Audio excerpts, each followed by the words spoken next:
We are here with Darby Pippen today. She is running for City Council. Thank you for being with us. Thank you for having me. I'd like you to tell us a little bit about yourself. I am Darby Pippen. Was born and raised in LaGrange, went to Troup County Schools. I have been in the real estate and building industry since 1998.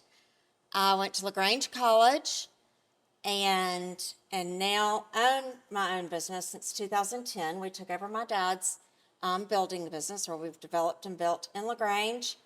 And I am excited about the future. Great.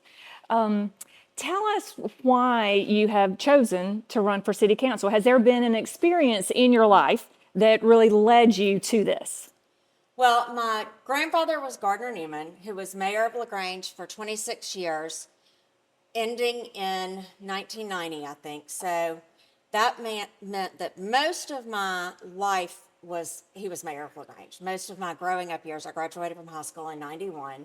So, and then from then, my Aunt Kay, on the other side of my family, was actually the first female city council person, and she served for 10 years. So essentially, all of my formative years, I had a very close, well-respected family member in City of LaGrange government. So it was something that I guess I somewhat thought I would always do. But then last year, when Mayor Edmondson asked me to serve on his housing committee that he had put together to kind of look at the housing issues, which you well know are big here and everywhere else, but we have some special challenges here. And he asked us to be on the committee. As we got into those committee meetings and started looking at not only our housing population, our housing stock, that 49% was built prior to 1980. We not only have the issues of new housing product that is needed, whether it be, all the different housing varieties, but we also have the problem of an aging housing stock. And as I started asking more questions, I started inquiring with the nonprofit agencies that were serving on the same committee. I started asking the city questions about what they were doing about, primarily I was looking at this aging housing stock. We have, 60% of the homes are landlord owned here, which is a large percentage. And what was being done? What was the city doing? What were they, and I just started thinking, there is something that my experience could give to these issues. And I didn't get answers that I thought were sufficient, and I thought, we can just do better in this arena. And I think I can lend some experience to that. We definitely have a hot topic of housing in LaGrange. And you're familiar with the UDO, the Yes. Unified Yes. Development Ordinance. Is there anything that would you support, and do you think it should be reviewed? It was new just several years ago, but a lot has changed. Would you support, do you think it should be reviewed, and is there anything that you know of that you would like to see changed? I think that so our previous zoning ordinances have been in place for many, many years and have been crafted and changed and almost probably unrecognizable from their original intent. So I understand the need for an overriding change altogether. I think at the time there were needed to have some changes in density to allow for more multifamily here, which I know has been a hot topic. But I do think that it will need to be a living, breathing document that is going to need to be changed to look at and to allow for differences that will meet the needs of affordability, not just subsidized affordability, but affordability at every single price point, whether that be your, $60,000 people, whether it's your, the 30,000 becomes a little, when that's, and I don't mean price point of houses, I mean income levels. Income level. But affordability is related to income levels, right? So at every single, when we talk housing affordability, we're talking about every single level of income, whether it's 60,000, whether it's 200,000, whether it's 500,000, We need to be able to meet the needs of our city, and especially the most vulnerable at the lowest of income levels. And I think that the UDO needs to be able to live and breathe and be changed as needed. I think we need to be a development-friendly city. I think we've got to be flexible while still maintaining the quality and the aesthetics of housing that we aspire to have. And that kind of leads into LaGrange is seeing growth. There are a lot of developers looking in the area. So how do we support growth but maintain the character of LaGrange? It's a very, very good question. I think that, especially when you're talking along affordability, a lot of times people associate quality with super aesthetics, super looks, and that's not always the way it is. I think that we've got to be, of course, being a home builder, I know that every one of these regulations has a cost associated with it. Every one of these overriding things about the distances and this and that you have to have lead to there's an associated cost with it. I think before that there has been a focus on aesthetics that's been somewhat unrealistic maybe regarding with affordability. It's hard to match those two. It's a very hard thing to do. But as we grow, we've got to be agreeable to the growth. We've got to be flexible. We've got to be inviting to growth, because our economic base and our industrial base is gaining jobs. I mean, we're attracting jobs here. So we've got to have growth, but how you do that and manage it, it's a tough question. Right. It's a tough thing to manage. That's why I think you need people that serve on all of the elected positions that have experience and that have the dedication and the knowledge to bring forth changes, measured changes. Great. Let's switch a little bit and talk about the budget. Okay? Nonprofits have been supported by the City of LaGrange. So what is your position on the City of LaGrange giving grants to nonprofits in our community? And would you like to see the budget line item increased or decreased for more funding or less funding for nonprofits? And any details on that? It's interesting you asked that. I had actually, that's a point I had been studying over the last couple of weeks, because I knew that the budget voting and the budget considerations for the city at least will be right after the election. So it's something that I've really spent some time in the last couple of weeks studying, is the budget. And that was one thing that I remembered from last year was a hot topic, was the agency appropriations. So it's something that I had started looking at, and it was interesting to me when you posted your question on Facebook last week to prepare for these. At that very time, I was actually meeting with an agency to ask, what is the process? How do you get there? How does it affect you if you get funding or if you don't get funding, and what are your other sources?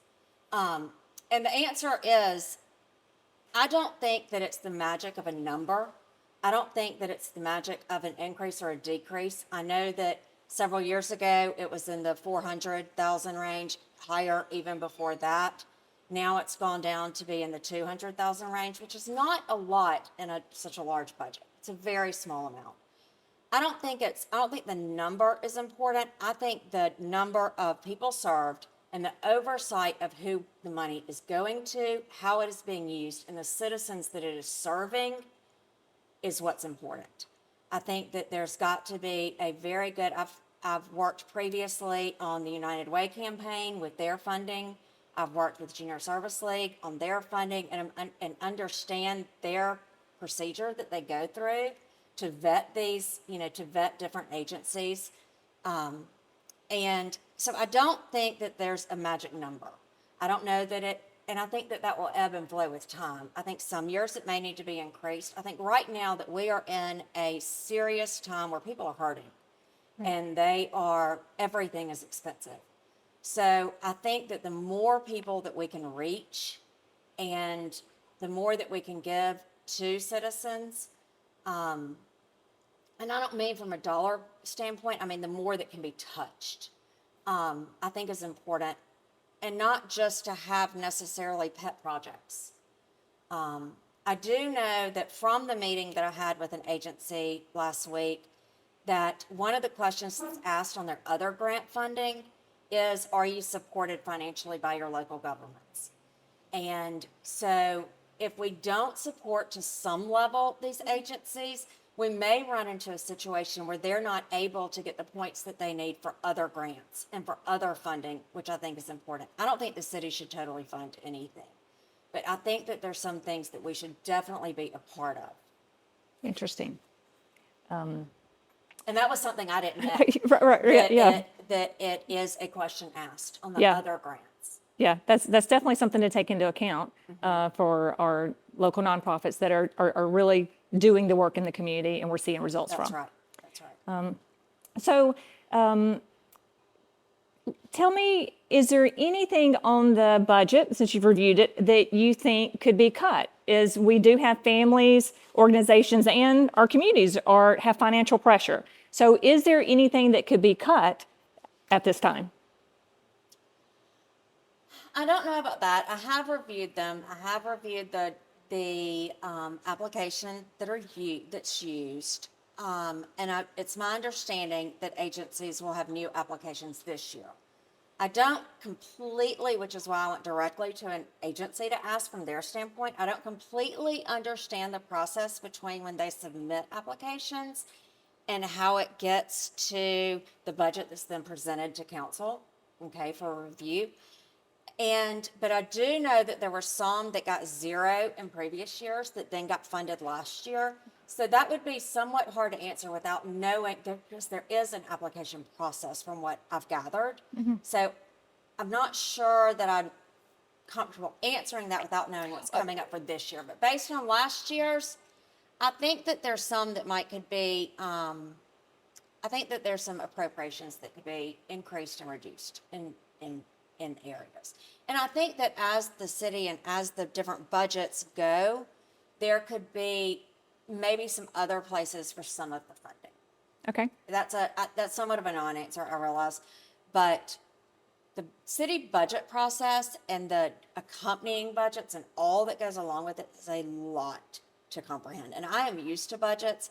I run a company, as do you, and I am used to budgets, setting a budget, understanding a balance sheet, and understanding what goes in and goes out of that, and how things change over the course of a year or a couple of years. So I'm just really understanding and comprehending, and I think it will be a couple of years before I can fully process that. Okay. What is something that you would like to tackle? So what is your one reform that you would really like to see addressed during your potential term? My one thing that is probably the thing that made me want to run, I think we've got to look at the housing stock. I think we've got to look at, you hear people talk about, I hear it all over LaGrange and in different settings, different meetings I go to about slumlords and this or that, or distressed properties, whether they're vacant properties that have become dump grounds, whether they are dilapidated housing that are just very, that are just old and that need help, but they're ones that have not been maintained, whether it's by an owner or by a landlord. There are things that can be done. There are creative ways. I'm not just talking about code enforcement. I'm not just talking about forcing people to improve houses and then you worry about gentrification, right? You worry about, you can't just, improve these things and kick people out. Where are they going to go? I mean, that's part of where we've come from.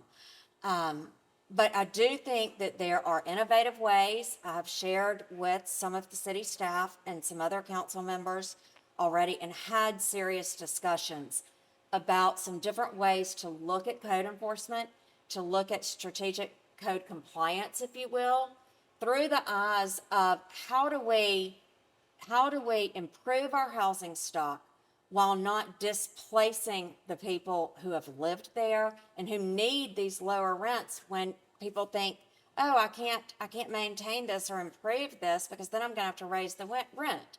I mean, you and I both understand the business, right. The ins and outs of it, but there are methods. There are cities doing a better job, and that's one thing that I intend to really work hard on. Okay, great. Well, I'm going to give you few minutes to tell the public why they should vote for you.